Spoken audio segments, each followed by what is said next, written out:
so I never crash. Hey, way too fast. I gotta go, I'm in the zone, foot on the gas. Hey, GPS, I got goals, I know where to go, so I'll never crash.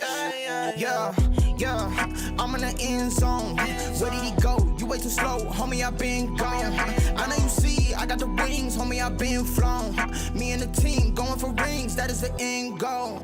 Hey, I go beast mode, all on the world like Eco. I go crazy like CeeLo, can't stop me like Chico's. I'm suave like Rico, can't be mine no repo. This my home like Depot, can't deny like Vito. Hey, way too fast. I gotta go, I'm in the zone, foot on the gas. Yeah. GPS, I got goals, I know where to go, so I never crash. Hey, way too fast. I gotta go, I'm in the zone, foot on the gas. Hey, GPS, I got goals, I know where to go, so I'll never crash.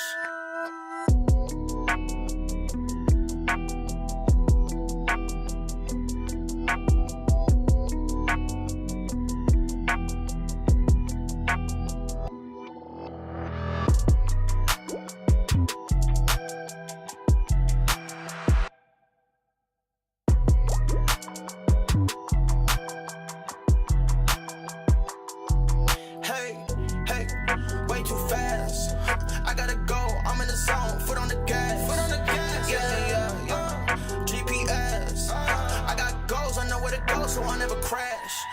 Hey, way too fast. I gotta go, I'm in the zone, foot on the gas. Hey, GPS, I got goals, I know where to go, so I'll never crash.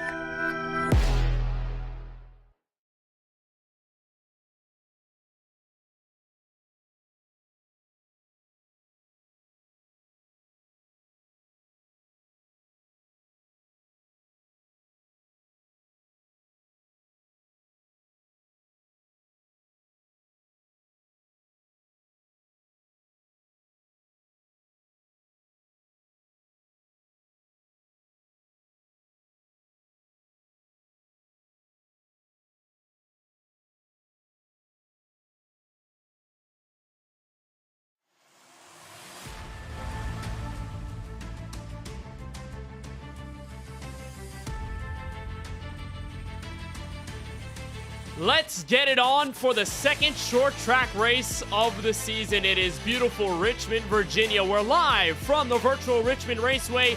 We welcome you to coverage of the Drop in the Hammer pre-race show in anticipation of race number 6 in the Season 7 4-Wide Racing TJ's Team Series. Welcome to the action on the KBueno Racing Network. Very excited to have you join us for this pre-race segment where alongside Francisco Bacallao and Keelan Belsha, I'm Kenneth Bueno. Francisco, first of all, welcome back. You took the steering wheel to drive at Watkins Glen. You'll give us your thoughts on that experience a little later. But Richmond as a track will be very tough. It was a playoff race last season. This time it's very early in the regular season. But if there's anything that we've tossed about so far over the first several calendar races is that everything is unpredictable. We've had several different winners, and no one has been able to punch their ticket twice. Everyone has always been a new winner here.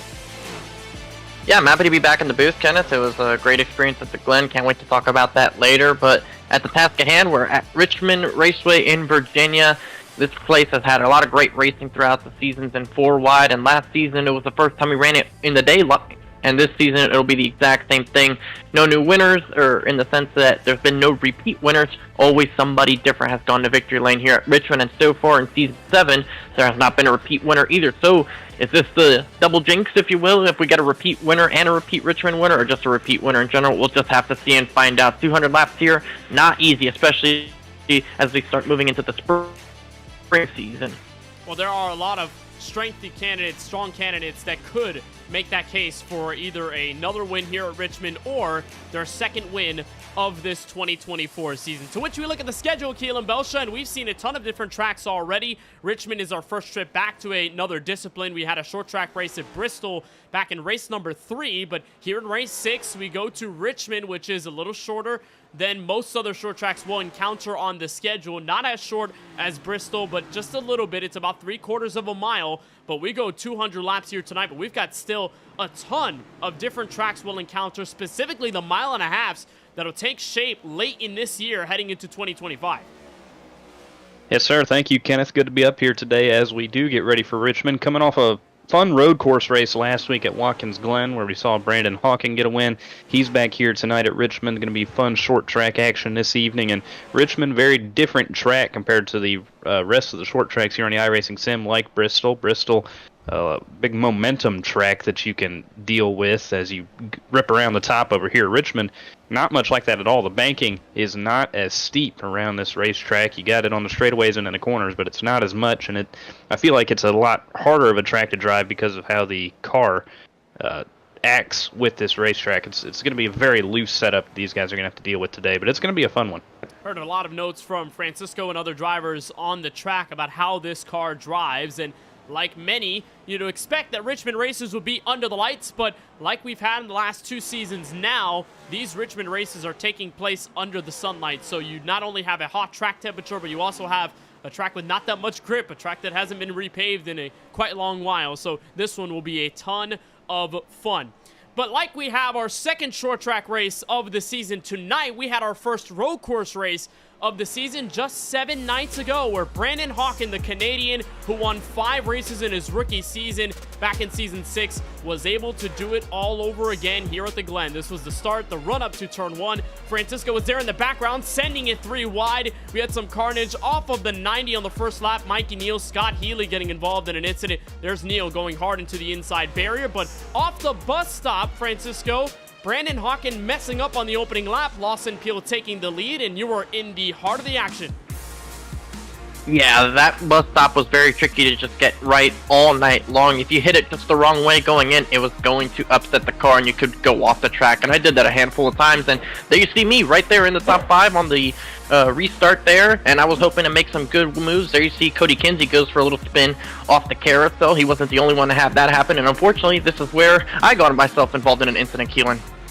That was you and Kyle Benson getting tangled going into the bus stop there. Benson was able to recover, hang on to the top 10 finish, but you unfortunately did not, as there we see the pass for the lead that Brandon Hawken did on lap number 38, and from there it was pretty smooth sailing for the 98 car. Peel jumped him at the end of the competition, caution on strategy a little bit to get around him, but Hawken, once he got around him, it was smooth sailing from there, got out to a 4-second lead at one point, as we had a great racing action down to the white flag and into the last corner of the race between Ethan Fonseca Moreno and Juan Escamilla for the podium spot. But Kenneth, it was all Brandon Hawken who ended up getting his second win at Watkins Glen, and he'll be looking to go 2 in a row today at Richmond. And that was his first start of this 4-wide season in 2024, his first appearance since the finale back in season 6 where he finished inside the top 10. So this is his 6th career 4-wide win. No surprise though that he dominated here at the Glen. He is in this session tonight from Richmond. We'll see if he's the first driver to get a second win on the year and specifically go 2 in a row. That'll be very fun if he is able to complete that challenge. However, a ton of other guys are trying to rip the crown away from him in this sense, just because this track and this series is oh so competitive. Every track that we visit, every race that we do here in this 4-wide racing series, we like to add it as a part of the history of this series. Well, Richmond has told us a lot of the history itself. Here's what's happened here over the last several seasons in the Commonwealth. But it will not matter. Off to the 52 of Dalton Tucker will take his first win in the 4-wide Racing Cup Series. To the inside, he'll go in 3 and 4. Contact between the leaders. Schaefer around, but it's Benson. 2 in a row. Winner at Richmond. So AJ Green will steal the win. Becomes the 4th different winner this season. Out of turn 4, Joe Sanchez grabs his first win of season 5 and wins from Richmond. Is a bridesmaid no more. Checkered flag, Ethan Fonseca Moreno, winner at Richmond.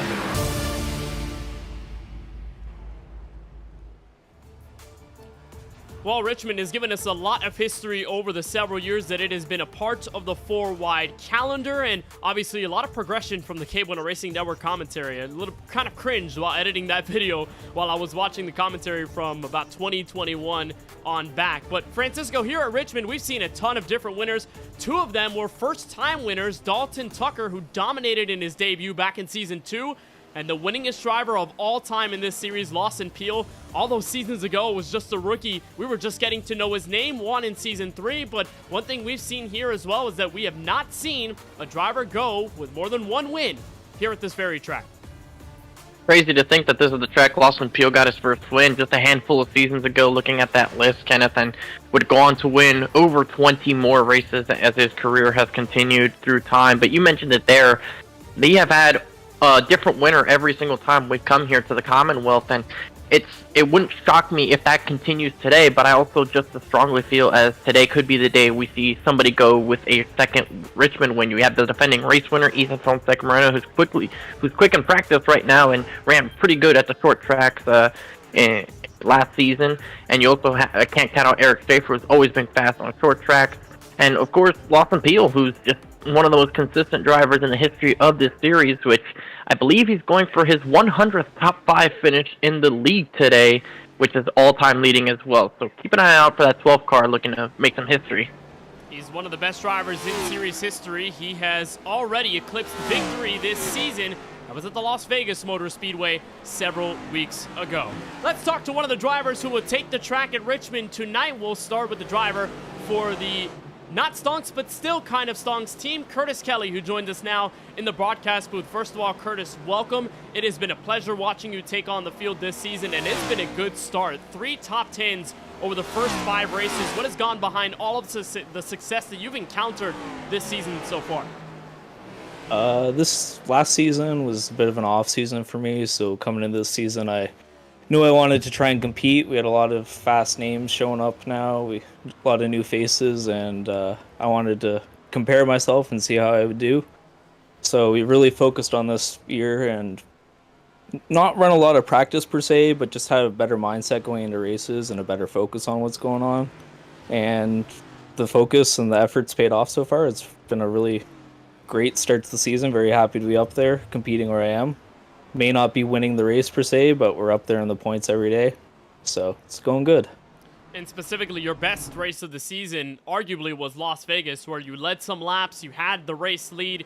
You and Lawson Peel were going at it for a while. You were in the background for a bit, charging for the race win. Did that give you any sort of new perspectives on what you could accomplish later on in this season, or the things that you're learning from a guy like Lawson or other drivers around you that helps you propel to that momentum that you're riding on right now? Oh, I've learned a lot from racing around people like Lawson, and Lawson specifically. That was a fun run at Vegas that him and I had. We charged through the field up from, I want to say, 20th or somewheres, and got up to the front pack by the end of the first caution, which we were really sad when that came out, but it was a great race, and it really did put it in perspective that we can compete this season. We're not going to be strong at every track. This isn't my strongest track, for example, tonight, but it's a good position to be in starting the season. Good feelings. Well, and for you, you take on Richmond. The entire field is looking forward to a very slick race car, a very slick racetrack. What have you learned so far in practice, and what are you going to try to learn and use come race time? I said it before, I'll say it again. It's a patience game with this car, and at this track specifically. Sometimes it can feel a little tight here. Tonight it's very loose. The exit of 2 is really slippery, so that's going to be a trouble spot all night, I think, and I'm going to have to watch it myself. Just being really easy and rolling on that throttle and even hesitating for a bit sometimes just to let the car catch up. Well, Curtis, we certainly appreciate the time. It's been a wonderful run through this season. So far, still a lot of work to do, and we're excited to see you take on the track tonight. Thank you for joining us once again, and good luck when we take the green flag. Thanks for having me. That is Curtis Kelly for Not Stonks, but Still Kinda Stonks. We'll be joined by his teammate, Kevin D'Elia, owner of Not Stonks, but Still Kind of Stonks. He'll be our KBRN in-race reporter for tonight's virtual race from the Richmond Raceway. I'd say that's a pretty good perspective there, Francisco, for someone like Curtis who, like many, struggled with the Xfinity Series car and that wave of a change last season, gets back in this next-gen car, and it just feels like he's turning the page from a couple of seasons ago. Lots of success already early, and I can imagine that that team and Curtis himself are really happy to see their progression and their positivity right now at this juncture. Yeah, Curtis Kelly has slowly been improving with every season he's been in the top series of 4 wide. He's a former winner in the Tuesday night series back in, I believe it was season 3 at Myrtle Beach, and that's his only win in either end of the series in 4 wide competition, but he has not gotten one in the Wednesday night series, if you will, and he's still hoping to be able to get that win, but it looks like with 5 races under our belt that this season is the opportunity for him to be able to catch that win, and he's hoping to continue this Cinderella run and prove to everyone that this is not a fluke, that this is something real, and he can be a championship threat. It's definitely been one of the better storylines to watch in the early portion of the season. He's been one of the more consistent drivers so far. If he can keep that up, Kenneth, you have to look out for driver 71 to make some noise come playoff time if he keeps this up. The simple phrase is knocking on the door. At some point, that door will bust down and Curtis can get his first win of the season. Well, Keelan, a lot of drivers have been talking about what Richmond is anticipated to bring the field tonight. What is it like to drive around Richmond, and what is this track all about in Henrico County? Well, Richmond Raceway opened in 1946, one of the oldest tracks on the NASCAR schedule, and it is a classic 3/4 of a mile short track, 14 degrees of banking in each end of the turns and 8 degrees on the front stretch, so you have a little bit to work with, but not like you have at a track like Bristol. It is a very fun racetrack to drive, in my opinion, but as we get over to Francisco's onboard lap here, he's going to tell us a little bit about how this next gen drives. No, it is definitely a challenge. As you can see already, loose entering turn 1. Being on the brakes here, you're going to be very loose. You're also going to be very loose coming out of the corner. You see how much wheel corrections you're constantly having to do around here. Some cold tires definitely play their role into that, but it's going to be that way the entirety of the run. You're just always lacking grip around here, trying to hold it down low. You see how much you're having to fight the wheel just to keep the car straight and keep up with some pace. This is going to be a huge challenge for everybody all night, and there's going to be different lines you could use. You could go right next to the yellow line. You could go about a lane off, which what you saw there, but I think in the daytime we could see guys experimenting up towards that second, maybe third line to get runs down the straightaway to make a pass. You could see on this particular lap the huge difference between being a lane up and on the very bottom. So that is a lap or 2 around Richmond Raceway. We have to do more than 1 lap when the track is under at least a mile. It's what we did at Bristol Motor Speedway about a month or so ago. But like we've heard from the guys at KBueno Racing and from you, Francisco, this car is super loose, especially under braking. Lots of guys will use that brake bias to alter the way the car weight shifts when you hop on the brakes and enter the corner, but this track is not giving way to a ton of the guys on the speedway. So we will see some guys loose all over the place. Many a time we've seen overcorrections going into the corner, and if drivers get a little too aggressive, well, then the story tells itself at that point. We may end up seeing a ton of cautions over what is a 200-lap, 150-mile race here from the virtual Richmond Raceway. Well, today is October 30th. It is the day before Halloween, and there are a lot of guys in this field and a lot of us at the KBueno Racing Network that are indulging in these spooky festivities of late October. I haven't shown any of the guys in the broadcast with this yet. I edited this throughout the afternoon.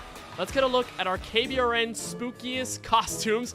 We'll start with number 1, and this will be 2008, our main man, Charlie Byer. Tony Stewart, Wow. How about it? That's incredible. I mean, he's got the fire suit and the car and everything. I mean, that's You can tell it's dated when it has the Tony Stewart Chevrolet on the number 20. He's got the car there, too. It's really interesting. Here's number 2. This is also one of my favorite. Keelan, I hope you were making the right calls back in 2012. I tried my best. You know, I had that little flag on my hip, and I had the whistle, too. So, you know, when you go up to people's doors, throw the flag at them if they don't give you a nice piece of candy. That's what I had to do. Personal foul? It gotta be something like that. 15 yards. Here's number 3. This is Francisco. I'd say this is one of the best costumes we have. 2021 Doctor Strange. I think you went all out with this one. Yes. It was not cheap, that's for sure. Very nice costume. That's fire, though. I mean, that's incredible. All right, let's look at number 4. This one was submitted late. This is another member of the KBueno Racing Network, Eli. And this technically was his last Halloween costume, according to him. This is a hazmat suit. Maybe he predicted COVID. Who knows? I'm not sure. Well, I don't know. Possibility. Wow, 10 years ago. I mean, I just love the effort we put into our costumes, boys. And here's number 5. And here is me. This is 2020. This is Emperor Cusco from The Emperor's New Groove, one of my favorite animated movies of all time. And that's a look at our KBueno spookiest costumes. I hope you guys had a lot of fun with that. I do have to say, it might not be on this list, but for those watching and don't know, last year, your costume, Kenneth, was Mr. Clean. It was Mr. Clean. I mean, there were several costumes that we had to go through. Keelan, you were a Corn in 2016. I did. I was a Corn. You were a Pittsburgh Steelers player, if I'm right. I was Troy Polamalu. Had the wig and everything. It was very solid. I enjoyed that one. All right. Well, that was a lot of fun, and it was a lot of fun putting that together. Halloween is my favorite holiday personally, if you get to know me, and it is probably the most creative holiday. I'm still trying to get my idea down for tomorrow. So you still don't have one? I do have an idea. But everything it's is coming tomorrow, in, Kenneth. So, yeah, I know it's tomorrow. We'll be fine. Keelan, are you dressing up at all this year? No, I got school tomorrow, so I can't. I gotta, be somewhat professional. All right, Francisco, you got Fair. anything? Okay, so as you guys are aware, I recently became a pilot, and my costume will take that to an extreme. So most people, are scared of flying, and pilots are the guys in charge of that. So imagine if your pilot can't see. That's awfully scary. Yeah, that does the blind pilot. I got the walker. I have the glasses. That's pretty scary. If you see a captain like that walk onto your plane, you're already scared enough. You're saying, nope, I'm out. That's a quite spooky pilot, Francisco. Well, hey, you never know. Maybe they have a little intuition in there somehow. I'm not sure. Some braille. I mean, if they still have their have job, a braille they gotta steering be good wheel. at it. You never know. Maybe they run off IFR. Here's that. How about that? They get some signals from that. But that's a lot of fun. I am going to be DJ Khaled when he says, call me a tennis ball, with an all-neon fit. So that'll be a lot of fun. That'll be a lot of fun when we do that for Halloween tomorrow night. So let's get back into the racing, though. And while there is some spookiness in the air, I'm sure there's spookiness between two specific drivers, Francisco. We were around for those two broadcasts one season ago, where it was Jaden Porter and Eric Schaefer that intertwined here at Richmond late in the going. Porter moves Schaefer out of the way. Schaefer then said after the race, quote, "I won't be racing him as nicely next time," and he stood by it at Dover several races after. This was in the middle of the playoffs, by the way. Porter on the inside. Schaefer says, "You won't get a lane." That was a lot of tension between those two. Maybe a bit of the fireworks that we can see tonight if they end up crossing paths again.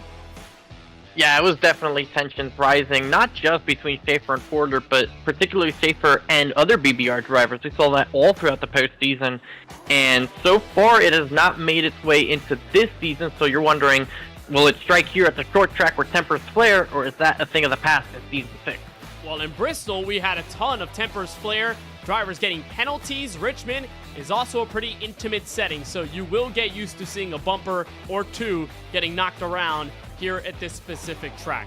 Well, that'll do it for our coverage of the Drop in the Hammer pre-race show. On the other side, live coverage of race number 7 in this Season 7 4-wide racing TJ's Team Series from Richmond. You won't want to miss it. We'll be back on the KBueno Racing Network in just several moments. Racing isn't easy, but experiencing it is. iRacing puts you in the driver's seat with the industry's leading sim racing game. Drive on laser scan replicas of the greatest racing circuits from around the world. Go head to head against other drivers chosen by skill-based matchmaking to ensure competitive racing at every level. Compete across all your favorite series. In officially licensed cars, engineered to deliver the most accurate driving experience possible.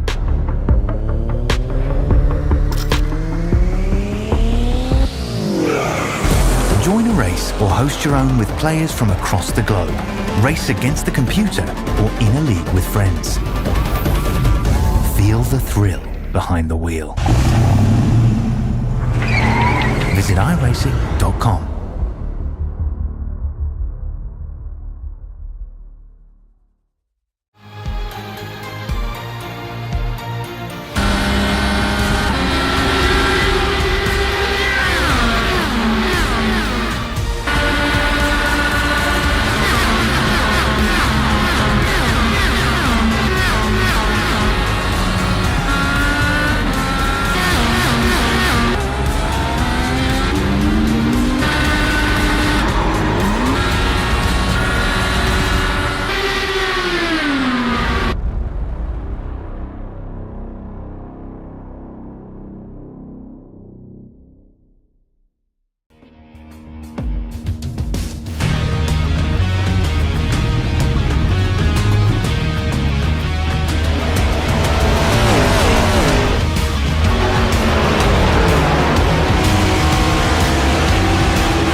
My name is Francisco Bacallao, driver of the number 30 Celsius Toyota. I have a lot of things to balance between work, being a student pilot, and of course, having iRacing to do on the side. How do I manage all that? Celsius. Celsius is the key to getting these things done for me. Whether it's at work, at home, while I'm driving, whatever. Whichever flavor you want, whichever one appeals to you best, that's the one that gets it done. So if you want a good option to drink, choose Celsius.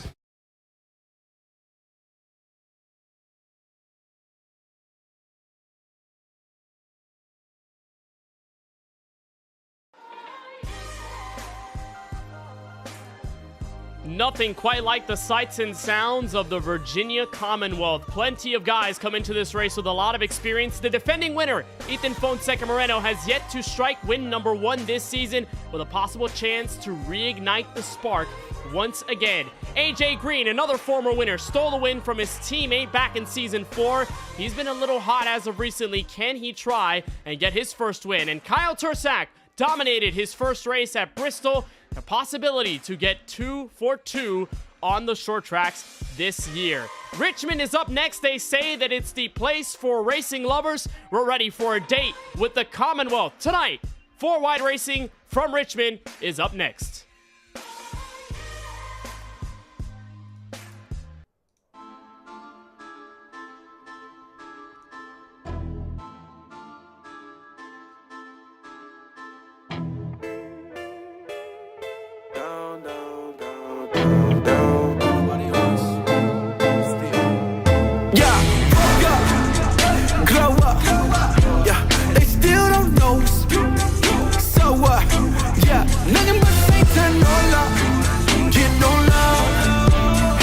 That's my bonus for my quota.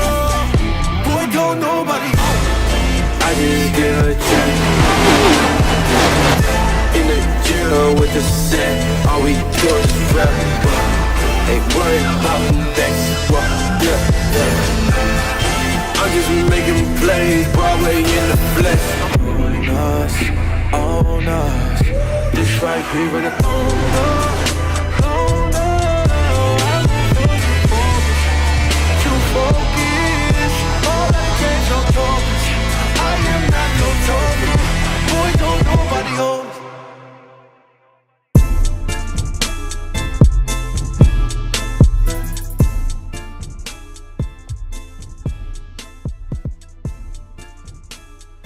After 5 different winners through the season, the opportunities for playoff spots dwindle in the early regular season. But the mission remains the same for those looking to capture a win, one that tonight is forged in the Virginia Commonwealth.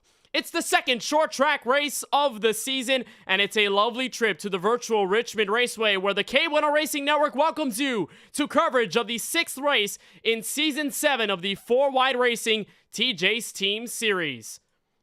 Welcome to Richmond. We're happy that you're with us on the KBueno Racing Network, where alongside Francisco Bacallao and Keelan Belsha, I'm Kenneth Bueno. Francisco, we just visited Bristol several weeks back. We had pure domination from the rookie Kyle Tursak. Here at Richmond, under the daylight, a hot track temp, a hot track overall with cars sliding all over the place. We're in for a fun one here from Virginia.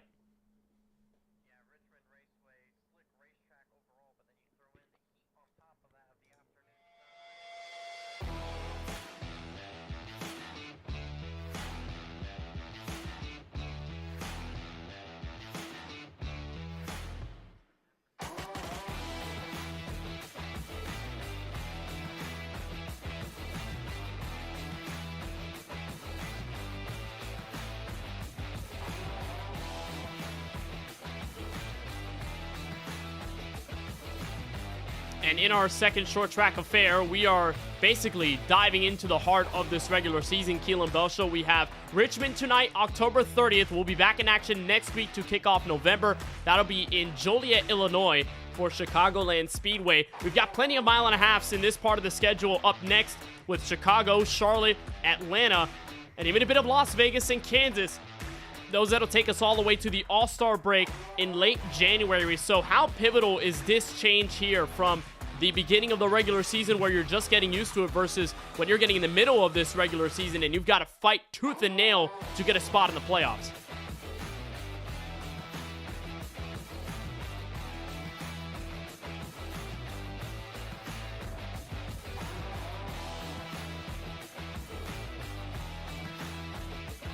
To get a short track victory before we head into the meat of the regular season and wins become harder to come by. So I think tonight is going to be very important for a guy like him and for guys overall, because these mile and a half tracks in the next gens, they can really go to anybody in the field if you're up there. So this is one of the tracks that you got to have starred for an opportunity to put your name in the playoffs. Plenty of fast drivers in practice. One of those, Brandon Hawken, who won the race at Watkins Glen just 1 week ago. I'd say that's a threat, Francisco, because Brandon, when he came into this series last season, we expected a lot out of him, and he surely delivered in his second race of his campaign in 4 wide. He ended up taking the win. He got 5 in Season 6. We always asked whether he would be a part of the playoffs given the amount of attendance. It wasn't the case, but he talked to us last week after the Glen and said that he'll try his best to make every single race. Tonight, he has been able to make it, and he has been the fastest driver all night long up until now.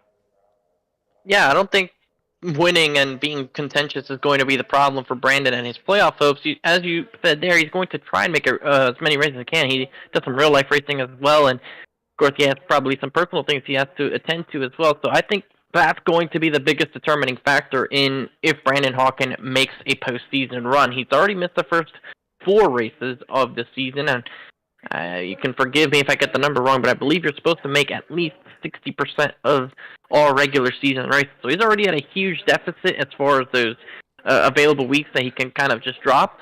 So that's going to be something to watch for if he does make that attempt on trying to race as many races as possible. He has the win, which obviously is a very important factor in this win and in system, but you expect him to get plenty more, and I think points-wise he'll be fine. It's just, can he get those number of starts down?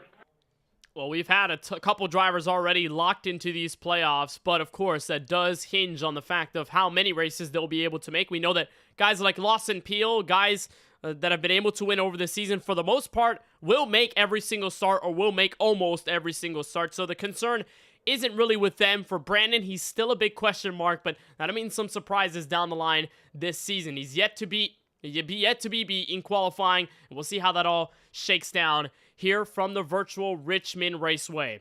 Qualifying has just come down to a close. We'll take you trackside and bring you tonight's starting grid from Richmond, where we have a ton of things to talk about over the course of the night. But on the pole is the winner from the Watkins Glen International Circuit. Brandon Hawken will line his Chevrolet on the pole with a 22.379. He's got Craig Lounslager for Murray Reedy Motorsports quick time in Q. He'll line up on the outside of the front row.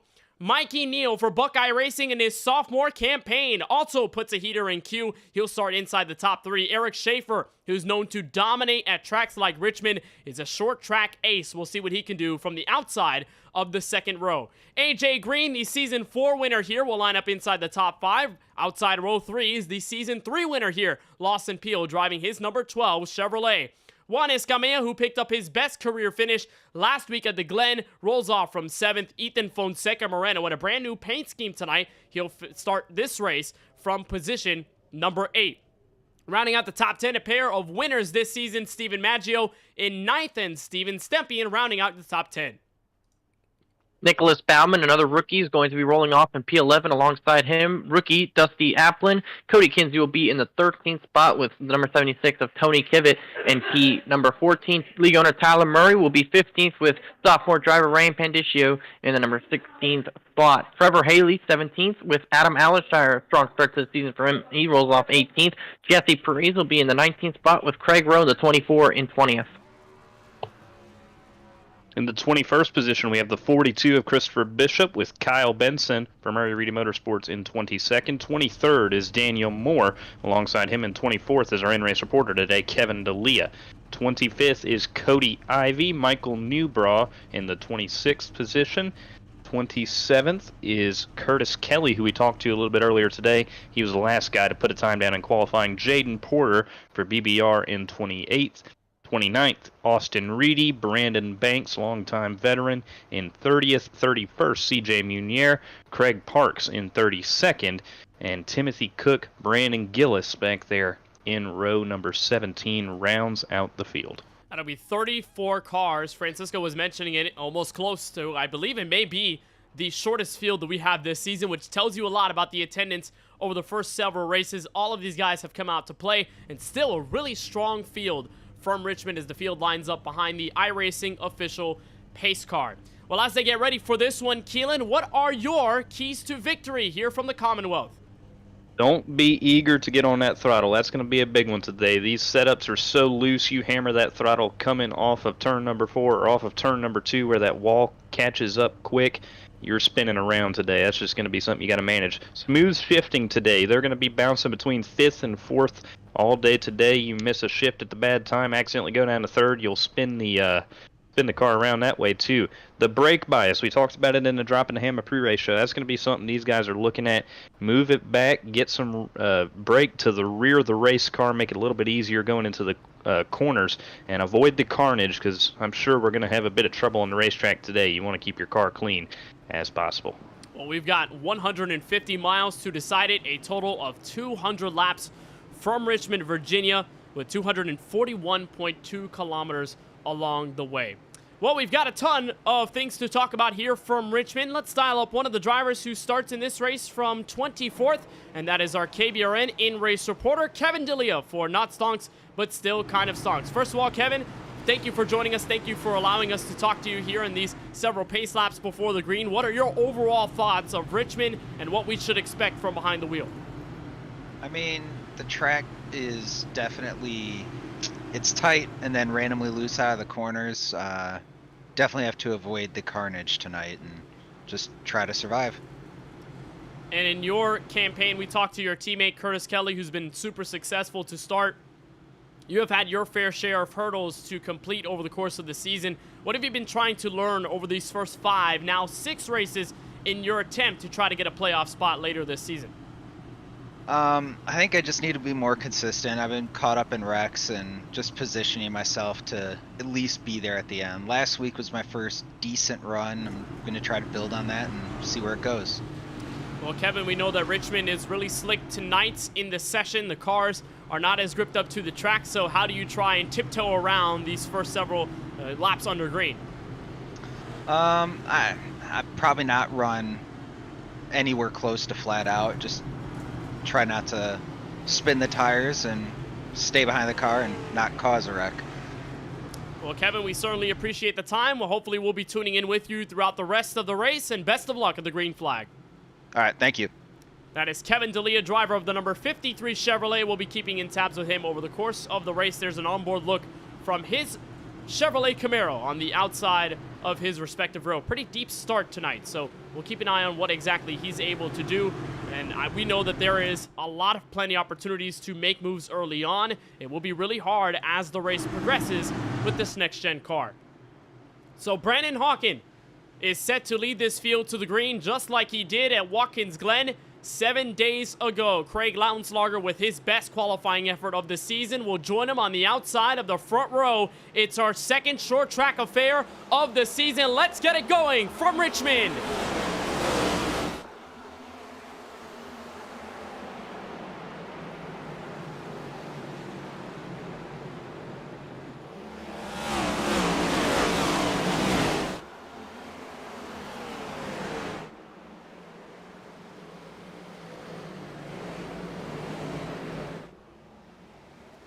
And already some chaos. Lawson Peel lit up the rear tires, Francisco.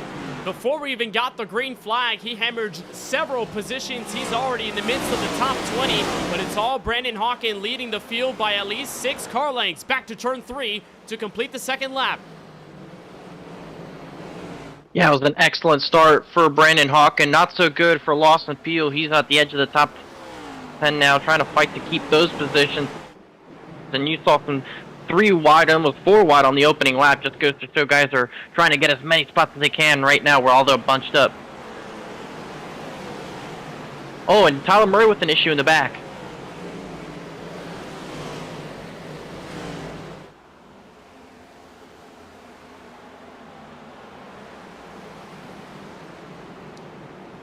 And to look on the inside, there's Eric Schaefer, who had a brake lock up there in 3 and 4.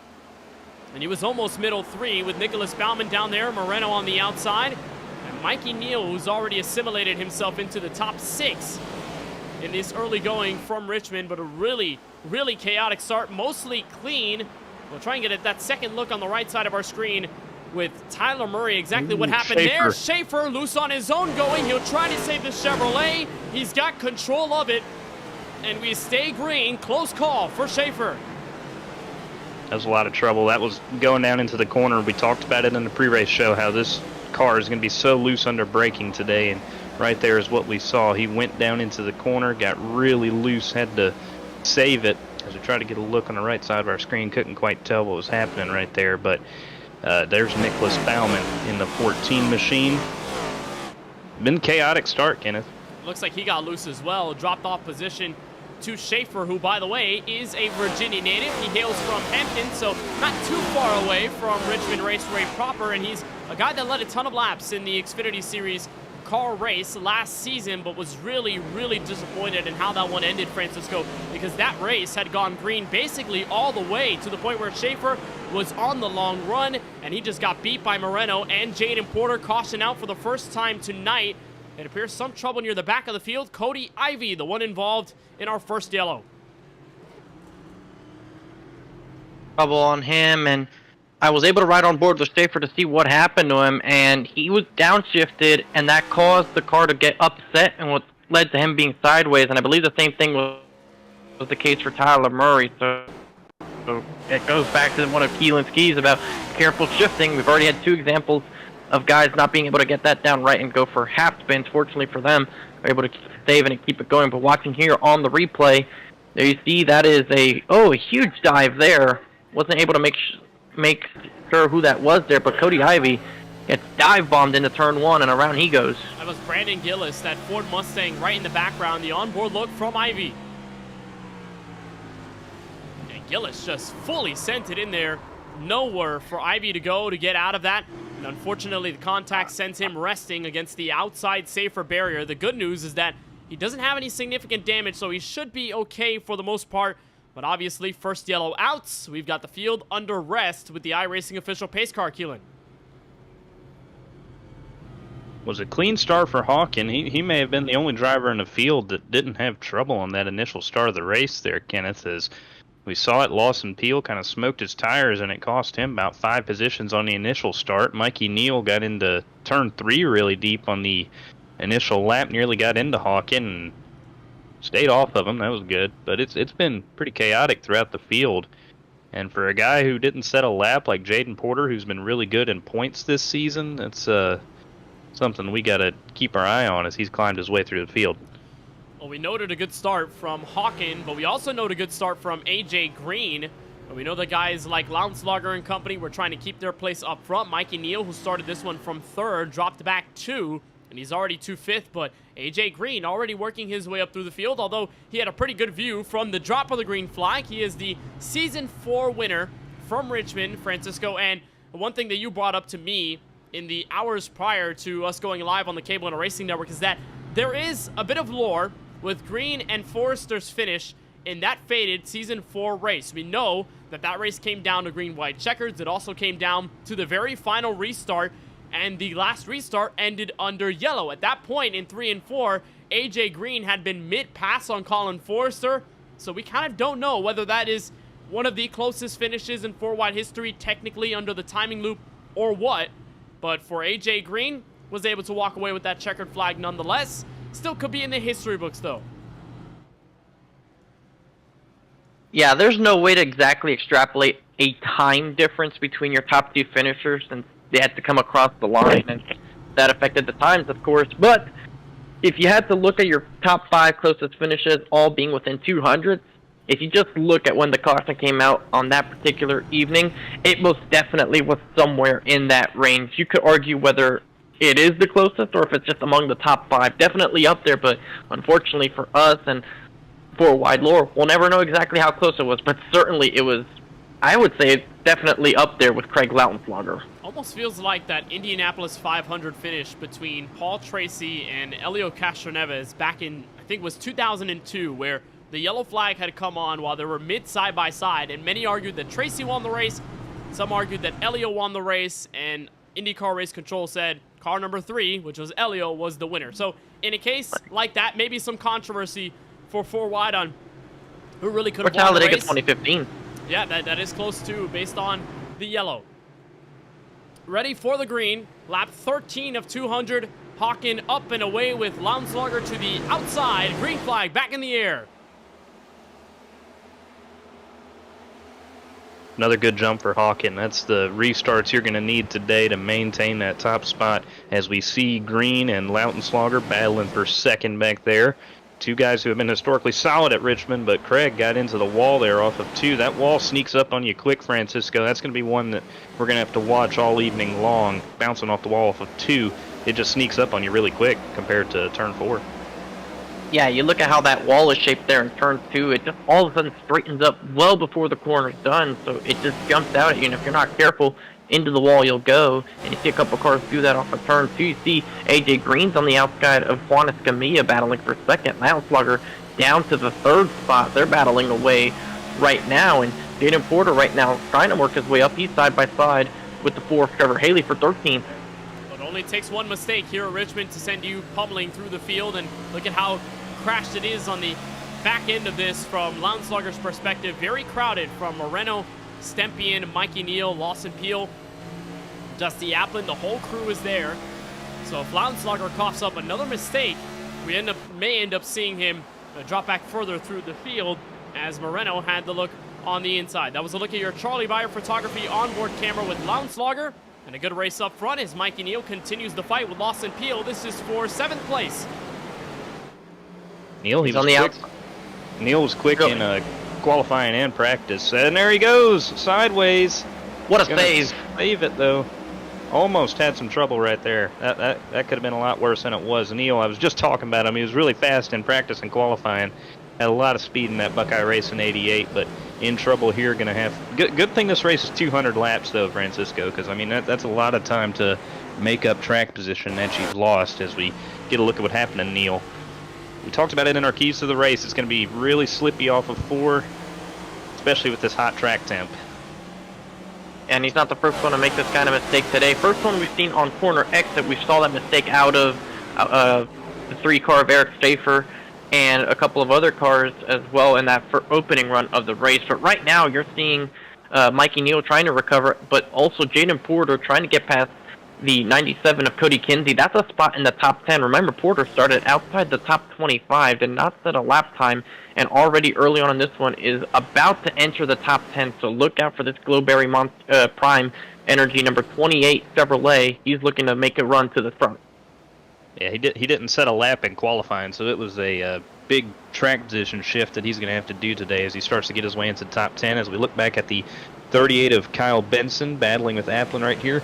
Benson, he's very vocal on the 4Wide Racing Twitter when he does not like a track, and he is he's called this Rich Mid. He's not a fan, so he's trying to turn that luck around, maybe put together a good run in that Dude Wipes Pumpkin Spice machine, trying to run a little bit better than he did last week at Watkins Glen when you and him tangled, Francisco. Yeah, he was able to come away with a top 10 finish on that particular case.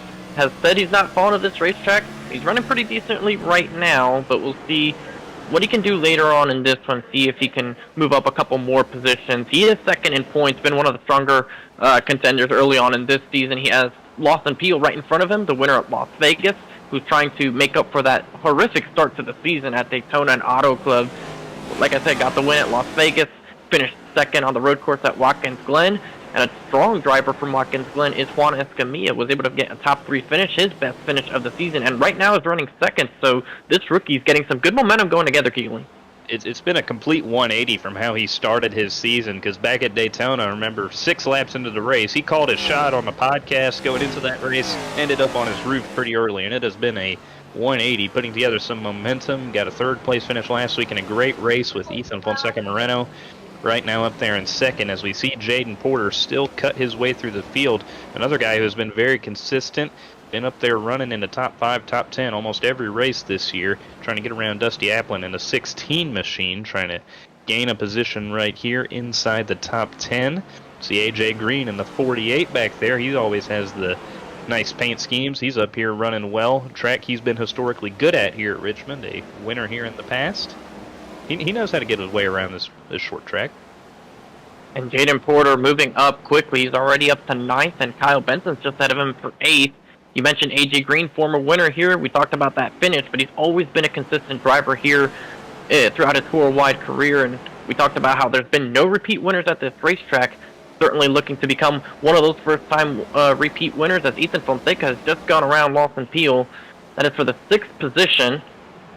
And Lawson Peel hanging on to 7th with Kyle Benson down in 8th. That was the trio battling for the championship. And you throw in Jaden Porter, and those were your 4 highest points finishers from last season's championship. So good to see them all in the top 10 battling each other here.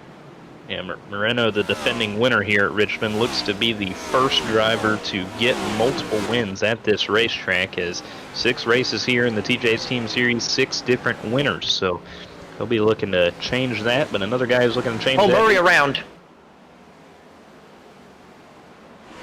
Tyler Murray goes for a spin off turn 4. He made some contact with the 77 of Daniel Moore. Was able to keep it going, but he made some contact with the inside wall in the process. Looked like it could have been some more trouble in front of them. Saw a little bit of smoke, no yellow, and that's Mikey Neal up in the fence down there in turn number 3. Just talked about him earlier, how he had a good effort to start today's session, and it has just not gone his way. As we get a replay here with Murray, who has not had a season he wants to remember so far, Francisco. He was right there at the end of Daytona. As there's a contact with Moore. Moore just got sideways off the corner, shoots Murray